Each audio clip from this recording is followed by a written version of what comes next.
Hello, everyone. Welcome to the Matchbook Horse Racing Podcast.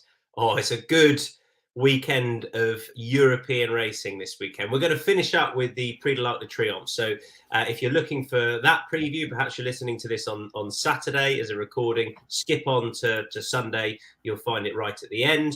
We've also got Group 1 action from Newmarket we're going to be previewing, and plenty more besides as well. That is Adele Mulrennan, Steve Jones with his cricket ball, and Charlie Poste. Let me remind you that Matchbook Meets with Ollie Murphy, that's our producer, Dan Hussey, sat down with the new Matchbook ambassador, Ollie Murphy. That is out now, as are the first 2 episodes of The Other Side of the Fence with Ollie Murphy. All that content is on the Matchbook YouTube page, so have a look there. The charity bets with Racing Welfare, £1,000 guaranteed. Jones, he's bang on form. Tell you what, your best bets are flying. Well done, Steve. Yeah, thanks, mate. Could probably avoid talking about the lays of last week, but I'll take it. Let's do that then. We won't talk about those. We'll just focus on the good stuff. Like and subscribe on the YouTube channel. Give us up to a 5-star review on Apple Podcasts if that's how you listen to us. You can head to insights.matchbook.com for a recap of all of our best bets. Let's crack on with the Royal Bahrain Sun Chariot Stakes, the domestic Group 1 this weekend. Over a mile, it's the 2:43 at Newmarket, and Saffron Beach is 2.72, looking to back up in the race. Homeless Songs, the 3-year-old, 3.55. Laurel, 7.2. Prosperous Voyage, 8.6. Bigger Prices, the rest. Right, you lot, Team Saffron Beach. Adele, off you go. Sell it. Sell it. Okay. Well, she seems to thrive at Newmarket on the rolling miles. I don't think she's finished out the first 2 on her 5 starts there. So she just seems to kind of come alive there, and she's got to be such a solid bet. Interesting. Jane has said that she keeps strengthening up again. The ground down there, I don't think is going to be quite as bad as what is going to be elsewhere at other places. So it should be right up her street. I think the reason she likes it there is because she kind of seems to she's right up on the pace. There looks to be a couple of horses that'll go forward, so she'll just get a nice lead. She never seems to get boxed in. She's a solid Group 1 performer. At 2.72, I think she's a really good, strong bet for that race against some kind of fillies that are still a little bit not unknown as to their level, but the likes of like Fontaine and a few of the 3-year-olds, you're kind of thinking, it's getting towards the end of the year. We know she can go to this time of the year, and she won the race last year, so we know she can kind of like keep going through the season. So I just think she's a strong bet. I just think at that price, I'll take that 2.72. Okay, Saffron Beach for you and for Steve. Well, why not Homeless Songs then, Steve, who was said by her trainer that she was going to come on for the reappearance run in the Matron? Yeah, I don't doubt she will, and I think she's got a really good chance, providing it doesn't turn soft. And I think there's a chance that it will be too soft for her. And she looked a superstar in the Irish 1,000 Guineas, but she doesn't lift the knee up at all. And I think when she gets decent ground, she's going to be very, very good. But I thought that was one of the main reasons last time that she just got stuck in the mud, even though it was her first start for 4 months. And Saffron Beach is just, to my mind, the solid option. What, as Adele said, won the race last year, trained by Jane Chapelhire, who's obviously one of my favourite trainers. And I think it's interesting, not that Holly Dewell's done anything wrong on Saffron Beach, but William Buick is 3 from 3 on Saffron Beach, including in this race last year. So it's just ticks in all the right boxes for Saffron Beach for me. What do you want to add, Charlie? I just think she's the best horse in the race, and she's rock solid. She's been running to her level all throughout the year, and she's a past winner of this race. I mean, that's about it for me, really. Yeah. Look, fair enough. I wouldn't be as confident with Saffron Beach. I found it very difficult to split Homeless Songs and Saffron Beach at the prices. I felt that Homeless Songs have been looking for a bit of cut in the ground all year, because that's what the trainer had been saying. Hadn't really, to be honest, paid attention to her action, as Steve says. And so I'm chickening out for the battle at the top and just going with Lights On, who was a bit of a talking horse for the Matron. She fell out the gates, and that really was race over. So at the price she's at, I'm going to give her another chance, definitely win and place, as opposed to trying to fight it out between those two at the top of the betting, because I can't make my mind up. So 3 shouts for Saffron Beach. and I am with lights on. Does anybody want to add anything to the domestic Group 1? We move on. Apologies if anyone can hear that soaring in the background, but my wife is on some sort of domestic goddess mission and is currently sawing some wood outside, which is great. Right, moving on to, I don't know why, the Fillies Handicap at Newmarket, which kicks off the cards. Al Hussein 4.0, Persist 6.4, I'll Be There 7.8, Crystal Estrella 9.2, 12.0 Bell Street, Bridie, Good American 12.5, 14.5, and Bigger the rest. Adele, you're sitting this out. Steve, you're with Al Hussein, and I very nearly was, but go on, you can make the case.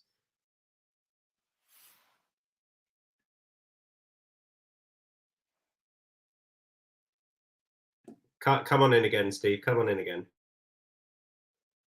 How confusing this is. I just wasted a little bit more time though, so that's good. We will try and get past about 1:30. Al Hussein, yeah, it was one of those where it's nothing clever. I just think she's very, very good. I thought what she did on her handicap debut was quite impressive, and she looks like she's going to improve a lot for going up to a mile and 2. I wouldn't go overboard because she's not my sort of price, but I just think she'll win. Fair enough. Al Hussein for you. Charlie, Good American, bigger price, win and place. Yeah, quite chancy. I mean, she won nicely on debut last year. Then she ran okay in a Group 3 at Newmarket at the back end. Too keen on her first start over 7 this time round. And then I thought step forward behind her stablemate State Occasion at York was dropped out quite a long way by Rob Hornby and made some decent enough late progress through the race. And like I say, it's a win and place thing. It wouldn't be a real strong shout for me, but I just wondered if she could step forward a little bit again. I think there's quite a bit of talent there. I sort of think similarly about my selection, Crystal Estrella, purely because you can still back her win and place to get your money back as she just places. So that I was more confident playing the race like that than I was all out Al Hussein, for all I like her. I couldn't really find anything at a bigger price that excited me. Crystal Estrella, I was sort of making a selection yesterday based on the fact that a bit more rain would come. There is a bit floating around today, but obviously the big up was that she won. The big upside was that she won on soft ground last time. I don't know why she's been off for a bit. I guess she had a bit of a setback, but her form is good. The Golden Lyra debut form is good. The Emily Upjohn form from Sandown is very good for all she was well beaten.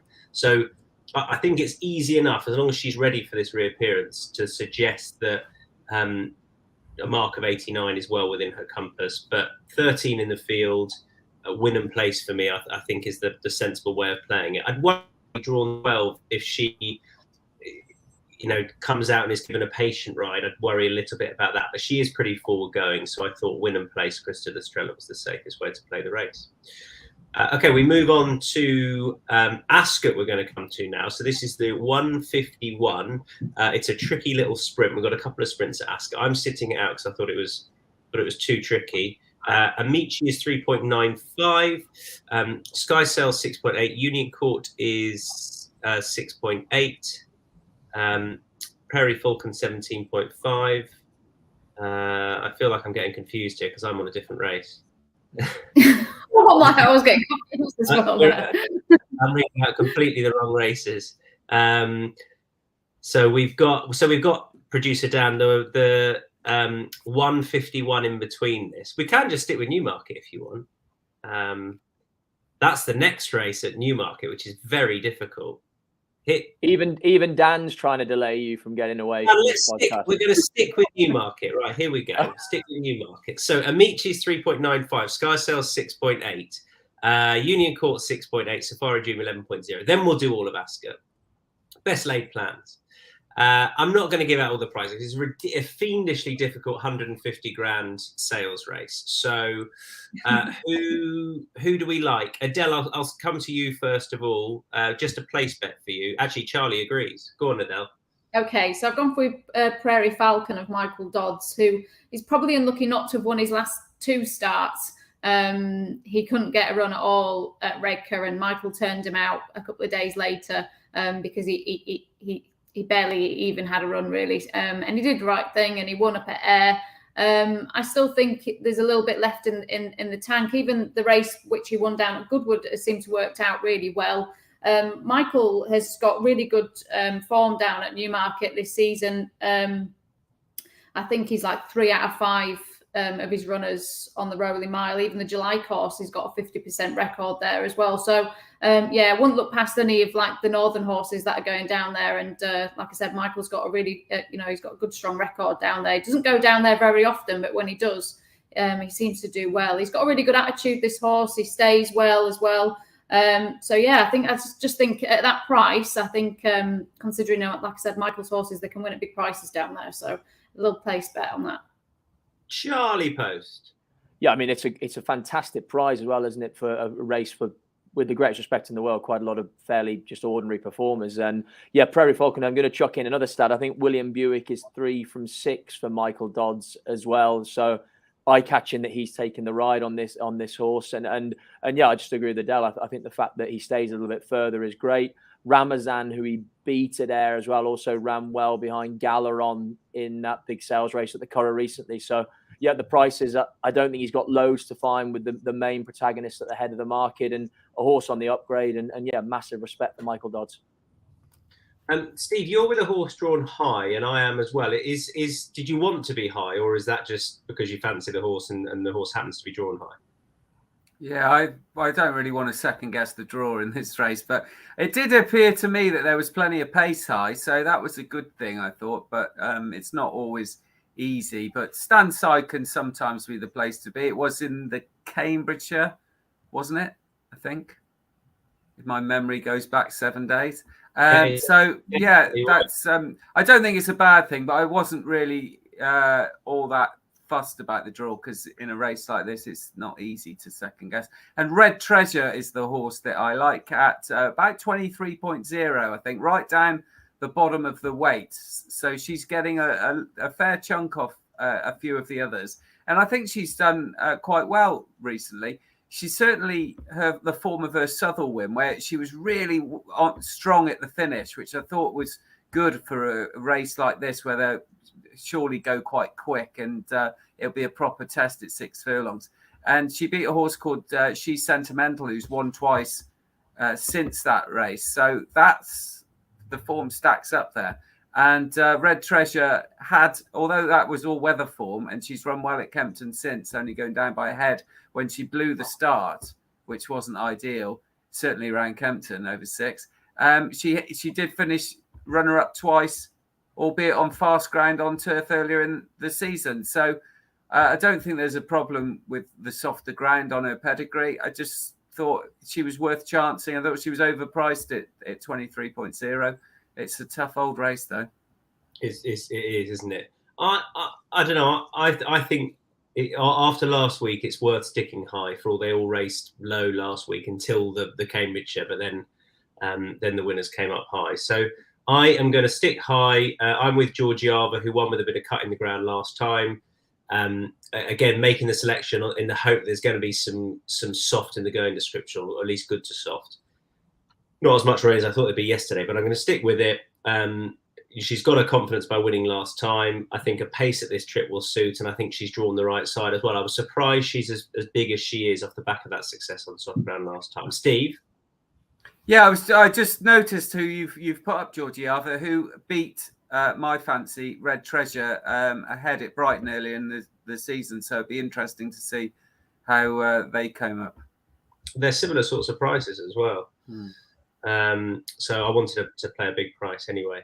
That is Newmarket done. 2 shouts of Prairie Falcon, Red Treasure and Georgiava. If one of us lands it, that'd be nice because they're all decent prices. Let me remind you about the sign-up offer before we get stuck into Ascot. It's a £30 welcome offer.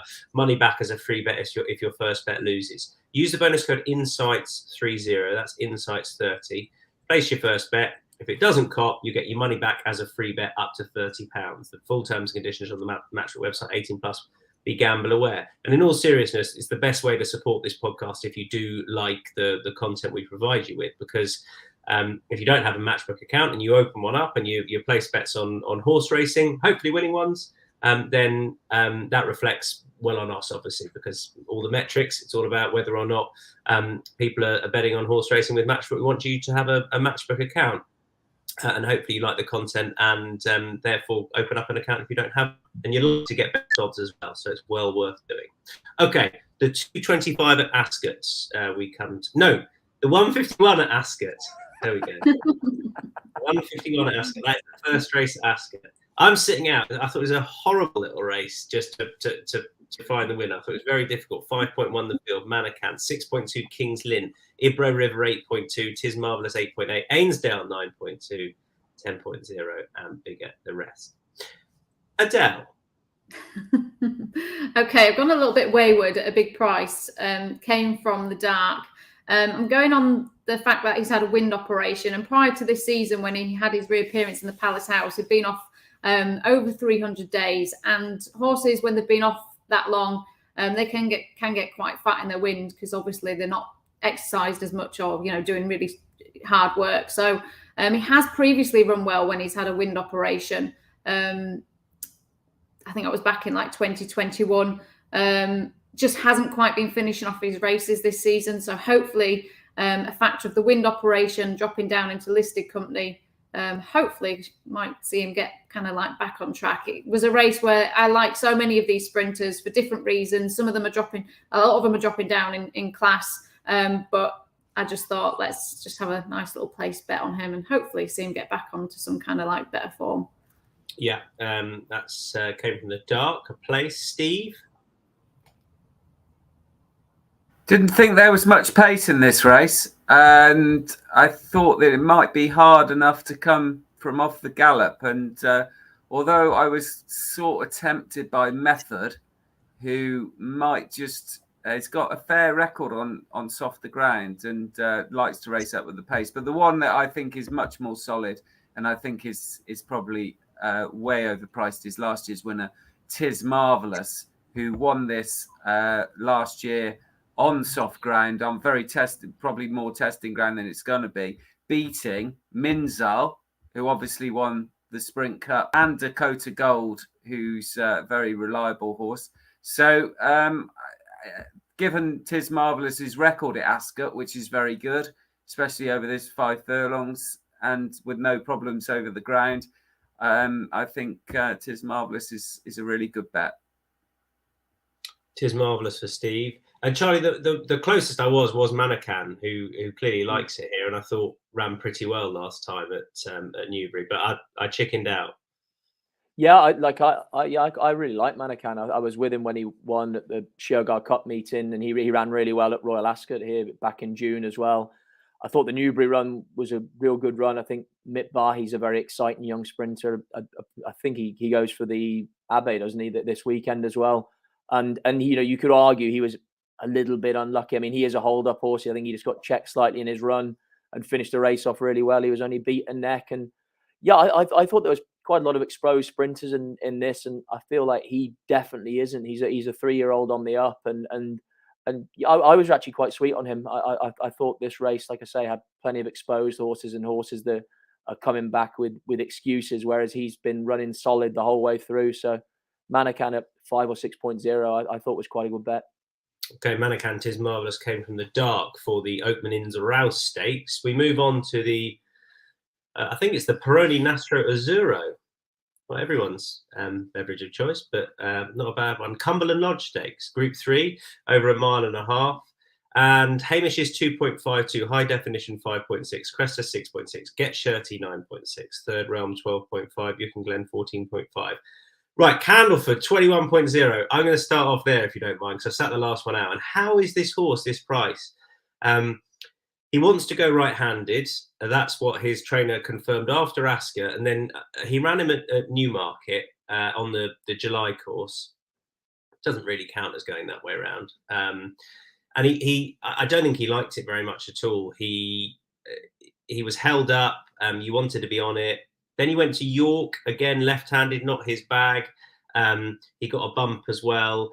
And I'll forgive him, York, because I don't think that's the way around he wants to go. I mean, it was a rich enough race. I can see why they went there because it was the Ebor, but it was never going to be his bag. And then in Newmarket, Rolling Mile last time didn't suit either. He's back at the scene of his course and distance romp, where he smashed up a Gero and a good field at the Royal Meeting. That form has worked out, and I think he's well worth sort of going this sort of company. I know that his stable companion heads the betting, and that's probably why he's the price he is, because you quite often get that when there's a stable companion at the top of the betting. I think he is a silly price. Win and place, lovely job. Adele, you're with the stable companion. Hamish, yeah. Surely his form with Kyprios is the best on show. Like, a reappearance of that will just, like, he just wins, does he not? So I found it hard to find anything else. I think, some of them have barely even beaten a horse in the last couple of runs. So I couldn't really commit to anything else. Obviously, I would love to see You Can Glen run a big race. If the ground comes up really soft, the way he's been running this year, you couldn't not have a little place bet on him. But Hamish is solid for me. His form with Kyprios in the Irish St Leger is very strong. I feel we should congratulate Paul Mulrennan actually on an absolutely belting season. Isn't he third in the Jockeys Championship? He might be moving into second place if he has a couple more winners. I was talking to Holly Doyle's dad, and she said she was on about beating Tom, and he said, "Oh, the one person you've got to look out for is Paul." And she went, "I'm not bothered if Paul beats me. I just want to beat Tom." That's about right. Yeah, but no, he's doing so well, and he'd absolutely love to finish second. I mean, it'd be a great achievement for someone that doesn't have a big job behind them. Steve, who are you with? I wanted to take Hamish on solely because the weather forecast for me didn't look like there was much rain around. But I've spoken to someone who's got runner there tomorrow, and he said that there was 12 mil forecast. So if they get that, I wouldn't be so keen to take Hamish on, because I think he is so much better horse on soft ground. And if that was the case, then like Adele says, he has got an outstanding chance. But if it isn't so soft, then Cresta probably likes a little bit of juice in the ground. But last time at Windsor, I thought I was really impressed with that. Now I know they went very fast and set the race up for Cresta, but I like the way he did it. I like the way he finished, and I like his profile in that he has got some decent form behind the likes of Claymore, and he was midfield in the Gordon Stakes by New London, and not far behind Yamal and horses like that. So he's progressing nicely, and if he gets a decent setup, I think Cresta's got a good chance. And Charlie, you're a winning place now.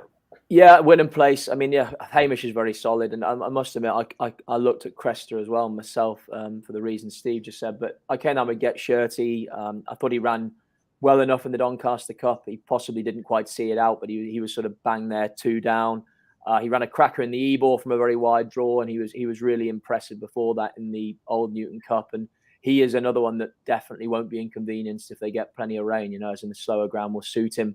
And like I say, stepping back down to a mile and a half, I think is bang in his favour. He's just a really likeable horse that's done nothing but progress, and hopefully he can keep the upward curve going into this pattern company. Canterford, Hamish, Cresta, and Get Shirty. Adele, what do you know about the ground? Well, I watched Chris Stickles put a video up this morning and said that the going's good to firm in places at the moment, but they're expecting a lot of rain this afternoon. So he thinks the ground could even change later on this afternoon, halfway through the day. And then he said it's going to be really, really heavy through the night. So they're expecting it to change even towards the end of this afternoon. And I mean, you don't know, do you, if we're going to get it, but I'm just saying that was his going update. They're expecting a lot. Okay. Just remember, Steve is keen to take on Hamish.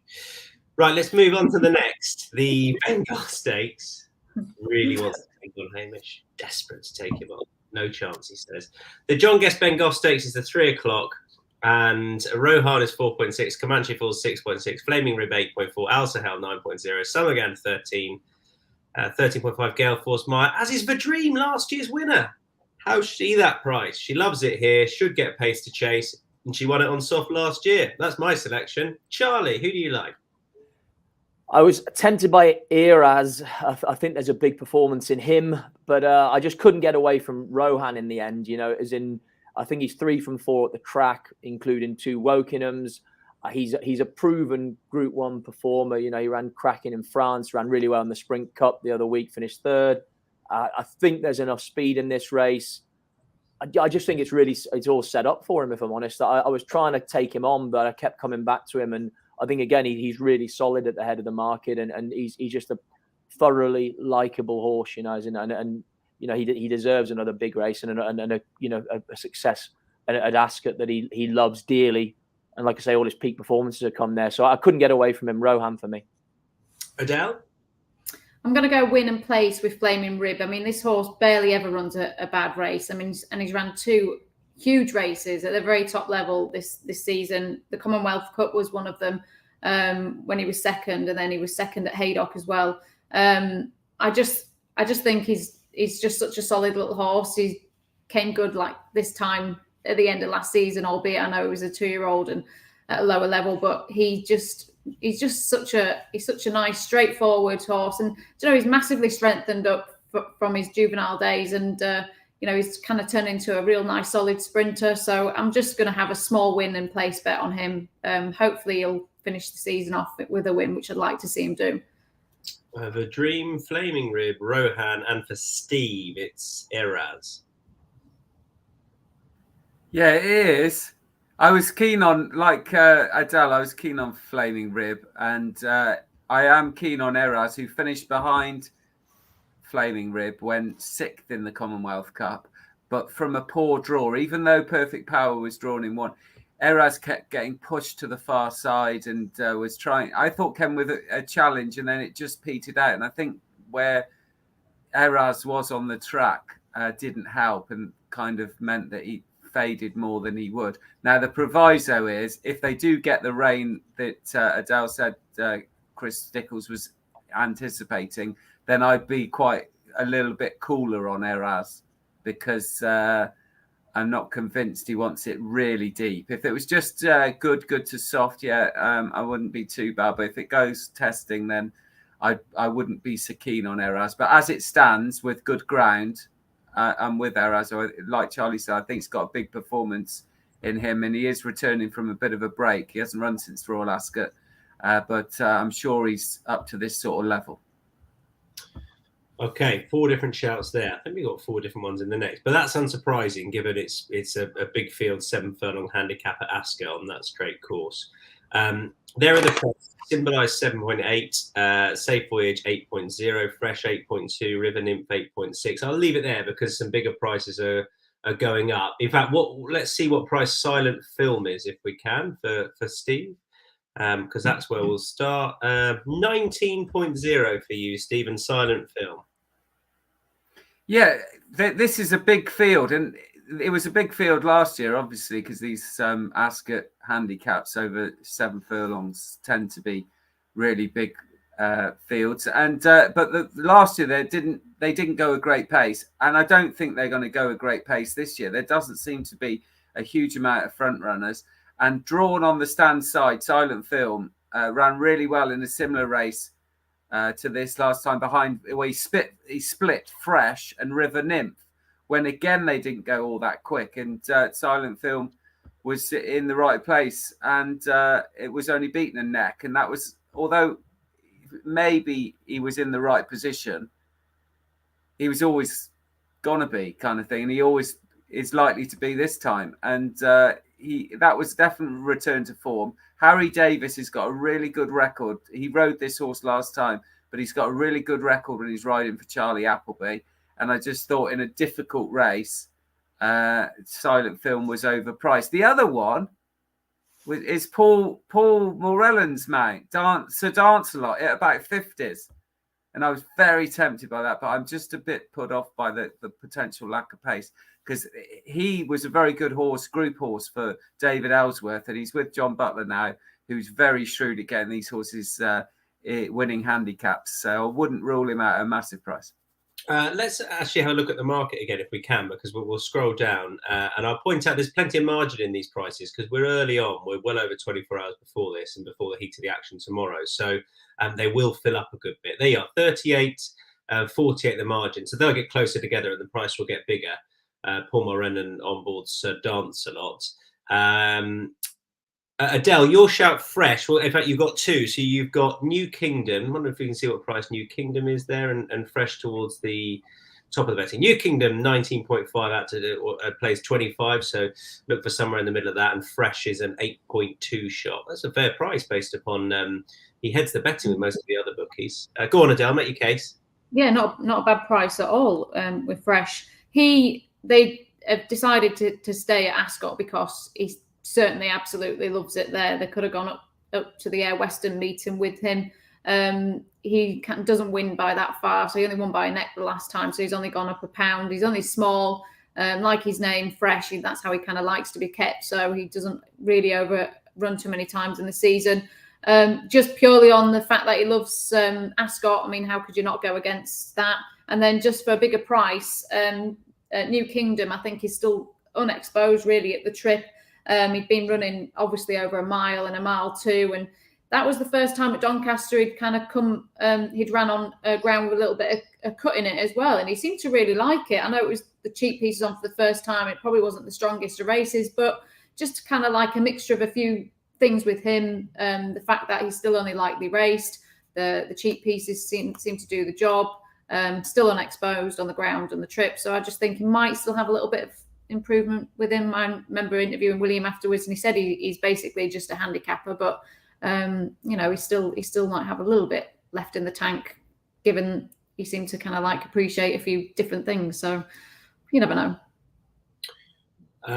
I'm with Ross Collin. My best bet of the day, actually. 11.5 plays 15.5. That'll get bigger somewhere in the middle there. It'll take it bigger than the 13.0 he is generally. An Orban there you can see will come to Charlie 15.0. Ross Collins got good form with Orban. The Goodwood form has worked out well with I'm a Gambler going on and winning again at Leopardstown. I watched that race back. I think Ross Collins would have won without getting mullered early on. He likes Ascot, doesn't mind cutting the ground. I think he's got a great chance. Ross Collins for me, and Charlie. It's surprising, really, because he's a horse that has always found winning difficult, but he's been a revelation this year. I mean, he won it here, and he won at Glorious Goodwood, won a big handicap there. Dave O'Meara's mob-handed again, but he's fantastic in these sort of races. And Orban's held his form really well since then. He was slightly unlucky in running fourth up at York, and then he was just beat by I'm a Gambler at Goodwood, and who's backed that up since. And he seems to love Ascot again. I think the stiff 7 will suit him better than Goodwood last time. And I think he showed the last day that he can still win off a mark of I think he got put up a pound to 100. I think there will be enough pace in this for him to run at. I mean, Ross Orion's a new booking for him, but again, I don't think that is a negative. Plenty of people have had a try on him, and it actually might end up being a positive, having a fresh pair of hands on him to liven him up again. And I just think from a win and place perspective, I just can't see him not being in and around the shake-up in this race. Okay, move on to the 2-year-old trophy. Incidentally, Trevor, as you saw flash up there, says he fancies Azzurro. He also fancies King's Lynn in the Bengough, who was second in the race last year. Hello, Trevor. Let's move on to the 2-year-old trophy at Redcar. Cold Case 4.6, Barefoot Angel 6.4, Maryland C 11.0, Cumberland at 11.5, 12.0, and bigger the rest. Adele, somebody told me earlier on this year that Cold Case was one of the best in the yard. Took a while to prove it, but he seems to be coming into his own now. So I'm with Cold Case, and you are as well. But you can probably make a better case than that. Yeah, I mean, he's the one to beat on ratings. I suppose his form with in the Gimcrack took a little bit of a fall with Marshman, but he still finished 5th in a Group 1. So I suppose it's still kind of strong enough, really, isn't it, for a race like that? I had a look through, and I think everything else is starting to probably look exposed, really. And I just think they've obviously thought a lot of this horse. Andrea thinks that he's a potential group horse in the making. So, basically he's a group horse running in, a valuable sales race. So he's the one to beat. Carl Burke's had such a fantastic year with his 2-year-olds. And he really kind of knuckled down, I think, this horse at Doncaster. So that was over 6.5 furlongs. So he stays that little bit further, and he probably will get a little bit further, even more so next year, as he strengthens up, because he's kind of got he's quite chunky, but you can still see he's a little bit top heavy in front, and he's still got a little bit of strengthening up to do. But surely he's the one to beat. on what we've heard and what we've seen so far this season. Steve, you're with someone else. You're with another horse. Yeah, Washington Heights. I think it pays to be drawn low at Redcar. He's in 7, so he's not smack against the far rail, but he's got a low enough draw. And I just thought that he's been progressing really nicely. And that run last time in a valuable sales race at York's Ebor meeting, when nailed by Should Have Been a Ring, was a really good effort. Now, Should Have Been a Ring was a little bit, would have been unlucky to lose that. He got into all sorts of trouble, but I think that's still really good form. And Should Have Been a Ring was midfield in the Mill Reef a week or two ago, and had won a listed race beating Bolt Action at Ripon, which I think that's good form then in the context of this race for Washington Heights. And if he does take another step forward, then he's got to be competitive at a nice enough price, I think, of about 9.0, something like that. Very quickly, draw, Adele. I hadn't really thought about it. Do you have a view on the draw? Steve says low. Well, yeah, usually, like, the thing is, the jockeys moan every time when they're watching the races at Redcar, when they see them stay over towards the stands rail, they much prefer to kind of usually come up the middle at the far rail, sorry. So, yeah, I mean, usually, like, low usually would want to be. Bloody jockeys moaning. They all just want to stay up the middle, but I mean, they like to have a rail to run against, don't they?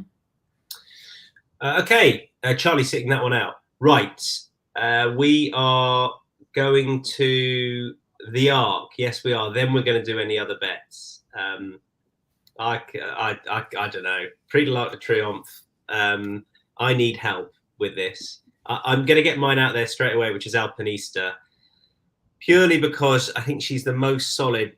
Because Luxembourg, if it is very testing, I know he's likely to appreciate 1.5 miles on soft ground with pace on, but it's not guaranteed. And I just feel she's a win and bet price, and she's solid, but not getting me excited at the prices. And I don't know that I'll definitely back her. So that's me. Charlie.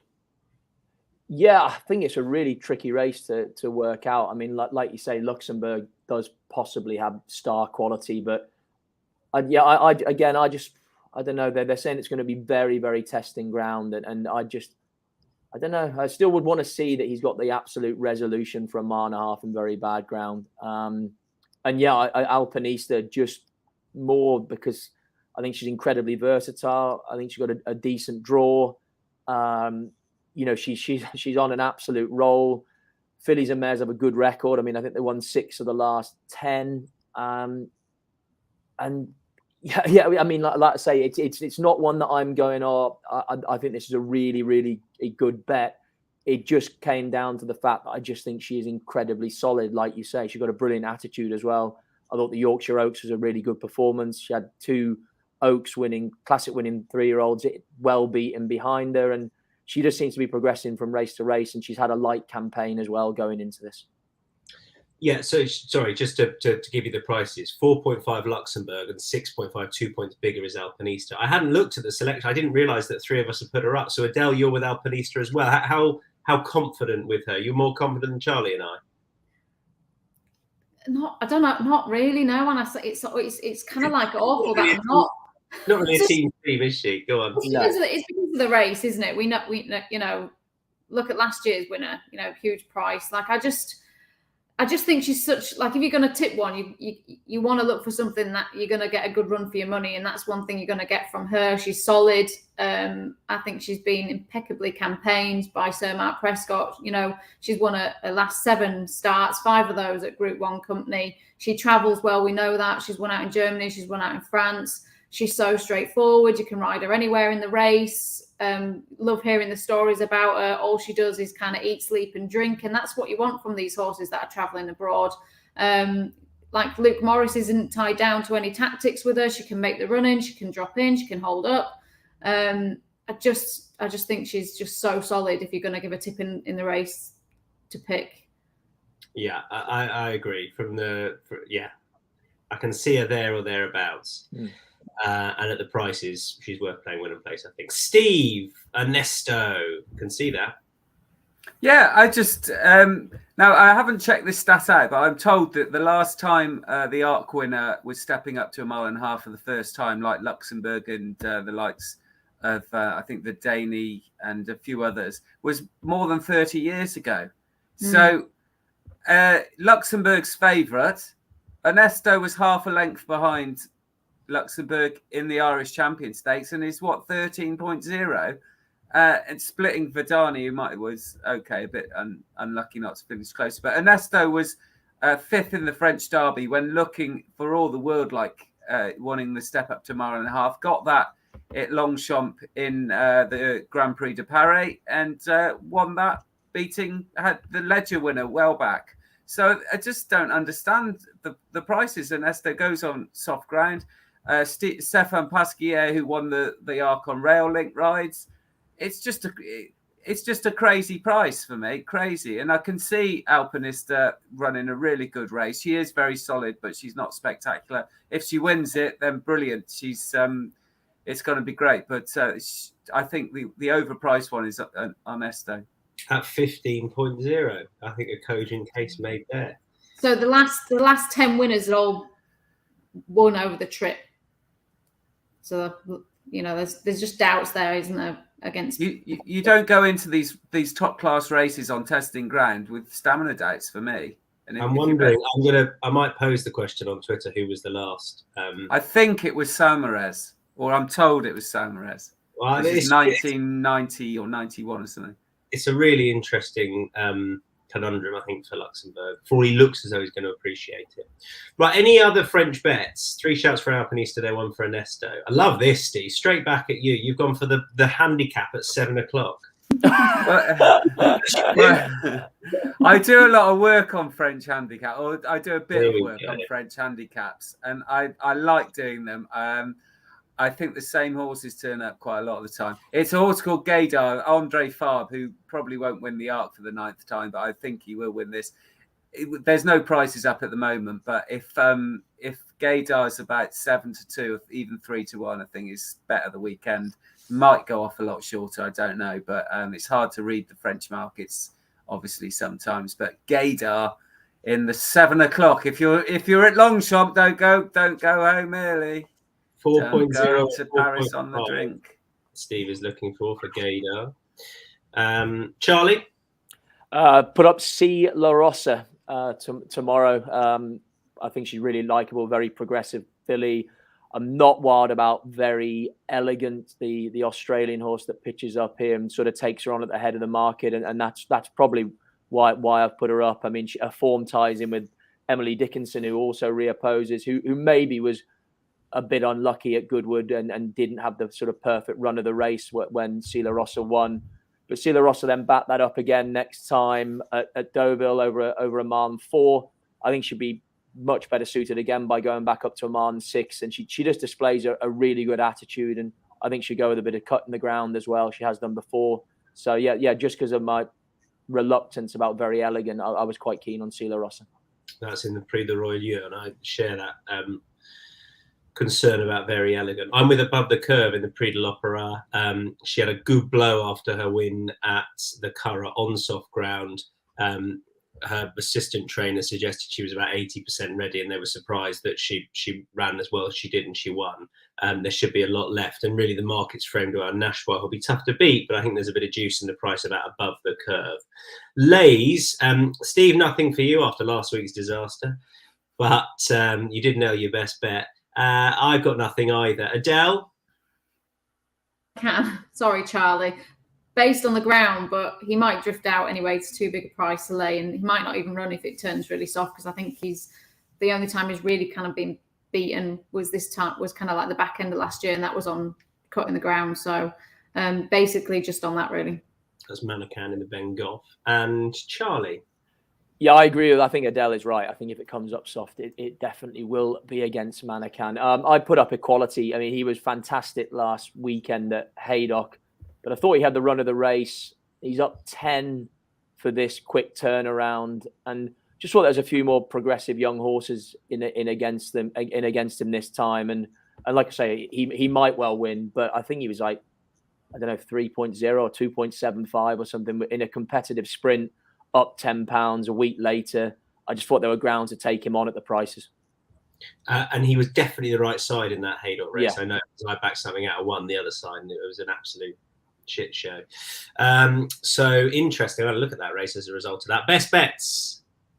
My best bets for the £25 charity bet for Racing Welfare, where £1,000 is guaranteed for Racing Welfare, is Ross Collin in the feature handicap, the 336 at Ascot, for all the reasons I gave you earlier on. Steve, you're looking to nail, I think, a third best bet on the trot.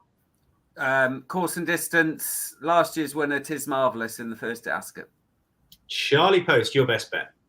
Rohan, 3 from 4 at Ascot, hopefully be 4 from 5 after Saturday. And Adele, your best bet. I'm going with Flaming Rib, win and place. He ended last season winning at Doncaster on soft ground, albeit it was in a listed race. So hopefully he can kind of end this season on a high as well. So Flaming Rib, win and place. Great stuff, everyone. Don't forget to head to insights.matchbook.com for a recap of all of those best bets that will be up there later on today, courtesy of our producer, Daniel Hussey, who's also got a Matchbook Meets with Ollie Murphy, Matchbook Ambassador, out now, which is well worth checking out, as is plenty of other content on the Matchbook YouTube channel. Have a good ARC weekend, all. Bye-bye.